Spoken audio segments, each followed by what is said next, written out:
tanda yang menyatakan penghakiman Allah, termasuk berbagai jenis bencana alam yang terjadi di dunia ini, di negeri ini.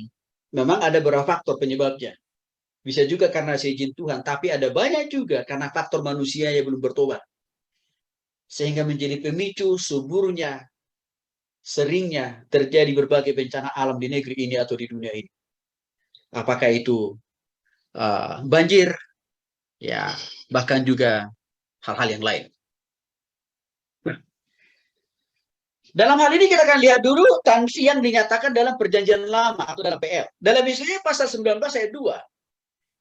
Ya, di sana dapat kita menyimpulkan munculnya perang sesama saudara. Satu bangsa, perang suku, perang agama, bahkan perang antar denominasi, gereja dan keluarga. Ini kan terjadi, Bapak Ibu.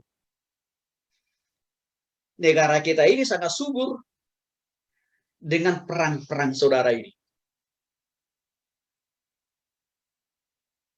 Saudara kita di Papua juga perang sesama saudara-saudara kita Papua di sana. Padahal kan daerahnya sama, mungkin juga sukunya sama, mungkin juga bahasanya sama. Oke. Terus apa lagi? Kita juga melihat dengan jelas, ada saudara kita orang percaya juga yang datang merantau ke sana, dibunuh oleh saudara kita itu juga. Juga saya kira Bapak Ibu masih ingat kan perang antar suku di Kalimantan antara ya suku Dayak dan orang Madura. Itu sangat subur. Semua itu menjelaskan bahwa kita ada di dalam tanda-tanda sebelum kedatangan Tuhan Yesus yang kedua kali.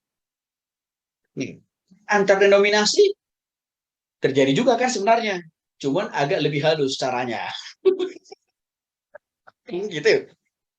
Kalau antar denominasi yang satu dengan denominasi yang lain, soalnya berperang juga, tapi halus caranya, gayanya.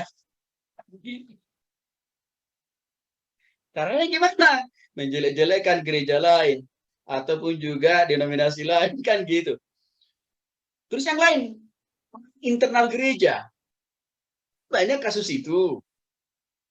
Ya, sehingga seringkali saya katakan, menurut pengamatan yang saya lihat, tumbuh kembangnya gereja di Indonesia khususnya, rata-rata bukan karena denominasi, semakin masifnya banyaknya orang yang bertobat kepada Kristus, tapi justru karena satu gereja pecah, sehingga melahirkan gereja lain. Gitu Bapak Ibu ya. Perang keluarga terjadi juga kan? Saya sudah singgung tadi. Anak bunuh orang tua, sebaliknya juga terjadi. Ya. Setelah dalam 2 Tawarik 15 ayat 6 sampai 7. Ya, perang antar bangsa dan negara, banyak contohnya. Ya, perang Korea Utara dan Korea Selatan. Ini masih terus sedang bergejolak hari-hari ini kan? Yang saling didukung oleh negara-negara pendukung. Recording in progress. Perang lainnya, Bapak Ibu sangat jelas kita lihat di dalam contoh-contoh yang lebih real atau contoh-contoh yang lebih konkret lainnya. Ya, yang soalnya saya katakan tadi, ini juga tiap-tiap hari bisa kita lihat, bisa kita amati di berbagai media sosial. Ya, ataupun juga media elektronik yang ada. Nah, contohnya ya perang Afghanistan dengan Amerika Serikat, juga perang Yaman dengan Arab Saudi, dan yang terakhir ini yang lagi hot-hotnya perang Uni Soviet dan juga dengan Ukraina. Recording in progress. Baik. Nah, jadi sekali lagi Bapak Ibu, semua ini menjelaskan bahwa sebenarnya apa yang terjadi di sekitar kita hari-hari ini adalah bentuk konkret dari apa yang sudah dijelaskan di dalam Alkitab kita, Bapak Ibu. Sehingga saya katakan tadi, ini bukan bertujuan membuat kita makin takut, enggak. Tapi justru sebenarnya makin membuat kita itu makin lihat betul bahwa apa yang diamanatkan, apa yang ditulis, apa yang dicatatkan dalam Alkitab, bahwa memang itu suatu hal yang benar terjadi di sekitar kita hari-hari ini, karena memang kita hari-hari ini ada di dalam zaman penantian Tuhan Yesus datang yang kedua kali. Lalu ada lagi yang namanya berbagai ya munculnya gempa bumi, ya, yang di mana usia bumi ini diperkirakan oleh para ilmuwan memang semakin mengalami kemerosotan memang. Itu harus diakui. Nah, tapi bagi kita orang percaya nggak usah takut, karena memang tempat kita itu kan bukan di bumi ini, Bapak Ibu. Tempat Recording in progress. ya, jadi sekali lagi Bapak Ibu, ini yang saya kira perlu kita pahami ya.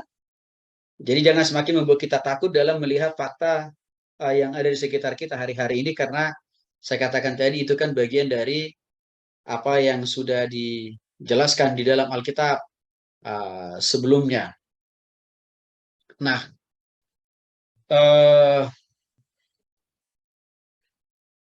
hal yang lainnya yang saya kira juga adalah tentang ya munculnya gempa bumi, badai tsunami. Ini sudah sering kita dengar dan bahkan juga kita lihat dengan jelas di sekitar kita, Bapak Ibu ya. Lalu dalam Yesaya pasal 5 16-17 munculnya berbagai kelaparan dan bencana alam, bahkan penyakit sampar atau yang hari-hari ini sudah sering kita dengar, yaitu COVID-19. Nah, waktu awal COVID muncul kan ada juga segelintir oknum hamba Tuhan yang langsung mengumumkan Tuhan Yesus sudah datang. Katanya gitu ya. Tapi COVID sudah lebih dari 2 tahun lebih ya Bapak Ibu ya. Belum juga. Lagi-lagi maksud saya, ya kadang-kadang kita orang-orang Kristen ini nggak sabaran.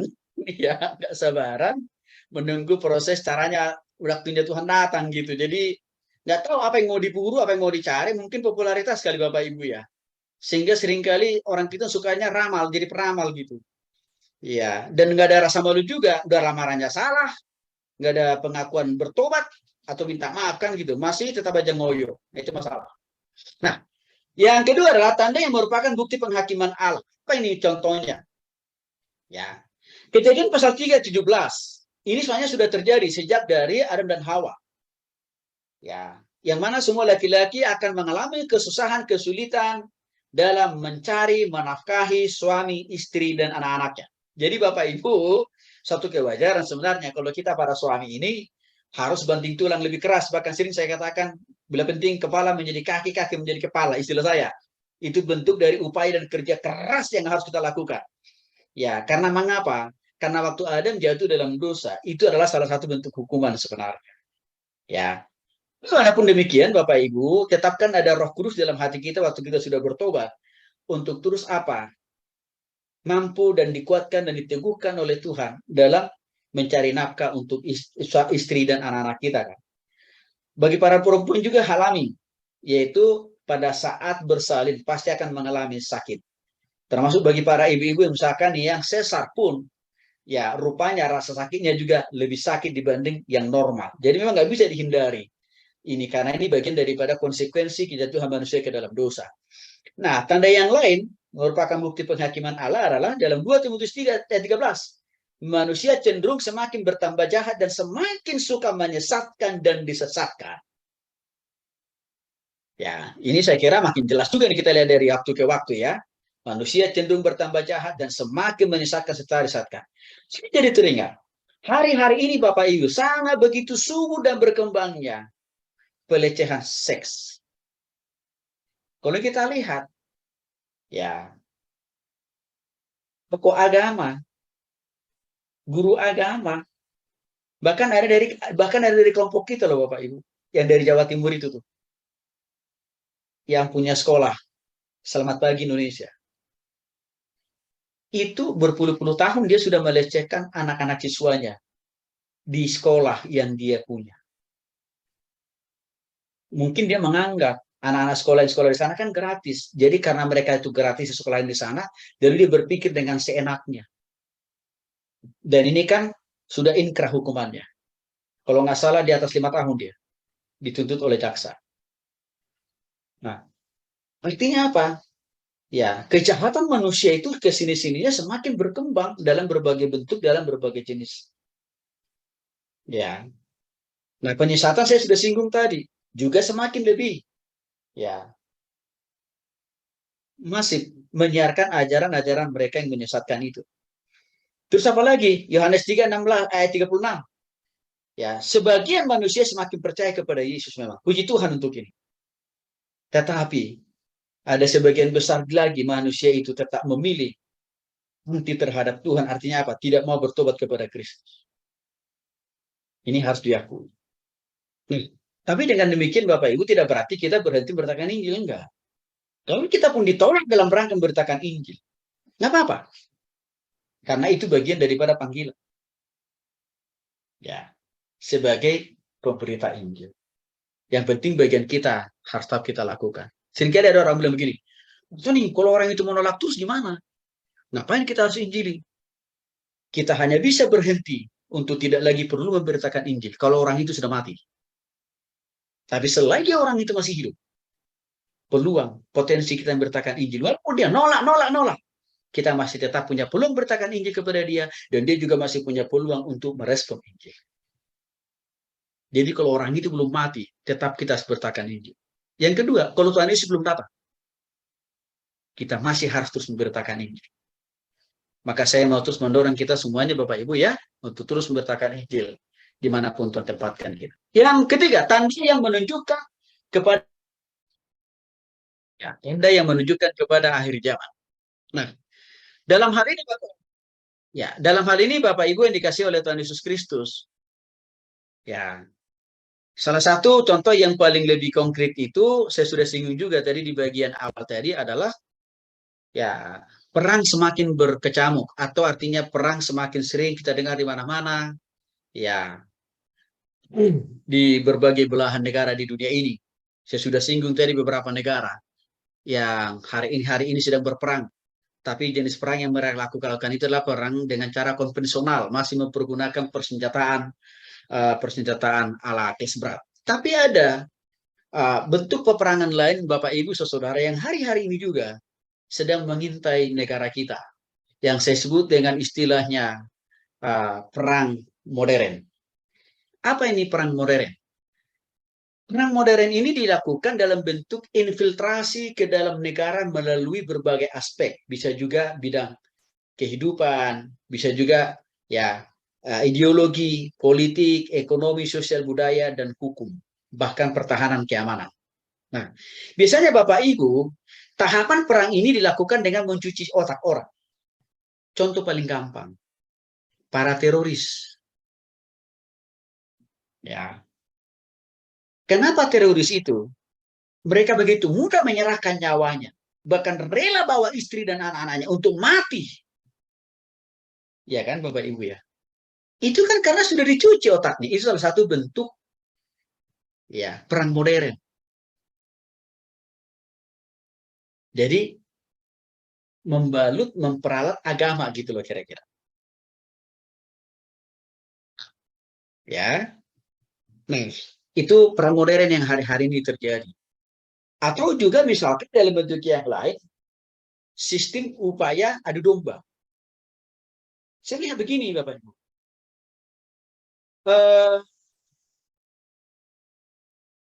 Kelompok KKB yang ada di Papua itu tidak murni loh. Hanya sekedar kemauan dari saudara kita orang Papua untuk mau pisah dari negara Kesatuan Republik Indonesia. Tidak murni itu hanya dari pikiran mereka. Tapi ada negara lain yang memperalat mereka dengan iming-iming. Kalian akan kami bantu merdeka lepas dari Indonesia. Supaya kalian bisa menguasai sumber daya alam di negara kalian. Itu kan iming-imingnya. Tapi saudara kita itu kurang paham dan mengerti. Ya, itu terjadi. Ujungnya nanti mereka akan dijajah juga oleh negara yang penyokong itu. Itu kadang-kadang yang tidak dipahami, itu kadang-kadang yang tidak disadari oleh saudara kita itu. Ya, jadi itu perang adu domba antara sesama warga negara Indonesia. Tujuannya adalah menguasai sumber daya ekonomi, sumber daya alam negara kita. Ini perang modern. Saya lihat ya hari-hari ke depan ini akan lebih banyak ya perangnya itu pakai perang ala modern ini sebenarnya. Nah, jadi ini juga kita harus pahami Bapak Ibu ya. Nah, ada bagian yang keempat tanda yang menandakan mulai dari zaman kedatangan Yesus yang pertama sampai kedatangan Yesus yang kedua kali. Ini contohnya. Ya, Roma pasal 8 ayat 22 menjelaskan semua makhluk binatang juga manusia yang hidup mengalami banyak keluhan dan penderitaan. Ini sudah kita alami. Ya, walaupun kita orang sudah percaya kepada Kristus mengalami ya berbagai tantangan, pergumulan, persoalan dalam hidup ini kan Bapak Ibu. Ini sudah berlangsung dan masih sedang dan terus berlangsung. Ya. Nah, tapi sekali lagi bagi kita orang percaya kan, tetap kita diberikan pengharapan dan penghiburan kan. Tetap diberikan kita kekuatan oleh Roh Kudus. Ya, jadi untuk itu Bapak Ibu saya mau katakan begini. Kalau kita mengalami banyak kesukaran, pergumulan, bahkan keluh kesah dalam menjalani hidup ini, dalam melayani gitu ya, dalam menjalankan usaha dan bisnis kita, ini kita lakukan itu dengan pertolongan Roh Kudus lah. Ya, artinya tidak satu orang pun orang percaya muka bumi ini yang tidak mengalami tantangan dan penderitaan dalam pelayanan dalam hidupnya. Bahkan juga ya dalam usaha dan bisnisnya. Terus lagi dalam Matius pasal 24 ayat 6 sampai 8, peperangan dan gempa bumi semakin sering kita dengar. Tapi dikatakan itu baru awal. Permulaan menjelang akhir zaman. Mungkin Bapak itu berpikir, aduh Pak Tony kayaknya kita sudah nggak punya tenaga menjalani hidup ini. Karena rasanya bertambah ke sini makin sukar, makin sulit, makin menderita. Begitu ya. Bapak Ibu, kan kudus kan?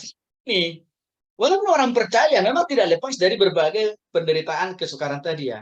Tapi ada kelebihan kita. Kelebihannya apa? Roh Kudus yang ada dalam diri kita memampukan, menguatkan, menghibur, menopang, dan menolong. Untuk itulah kalau kita anak Tuhan. Kalau firman Tuhan katakan, apabila ia jatuh tak sampai tergeletak, sebab Tuhan menopang tangannya. Oke. Itu bedanya orang yang sudah sungguh-sungguh bertobat kepada Yesus. Bisa kita mengalami kejatuhan, tapi tidak sampai tergeletak. Kita bisa mengalami ya keterpurukan dalam usaha, bisnis, bahkan dalam pelayanan, tapi tidak sampai tergeletak. Tergeletak kita jatuh total enggak. Tapi tetap ada tangan Tuhan yang begitu panjang. Ya begitu besar kasih kuasanya. Menopang dan menolong Bapak, Ibu, Saudara, dan saya. Itu kelebihan kita orang percaya. Maka saya lihat orang percaya kalau mengalami tantangan dan pergumulan itu tidak ada langsung mengambil keputusan apa.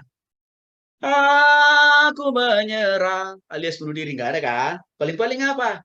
Aku berserah. Semakin percayakan hidup kepada Tuhan. Ya. Nah,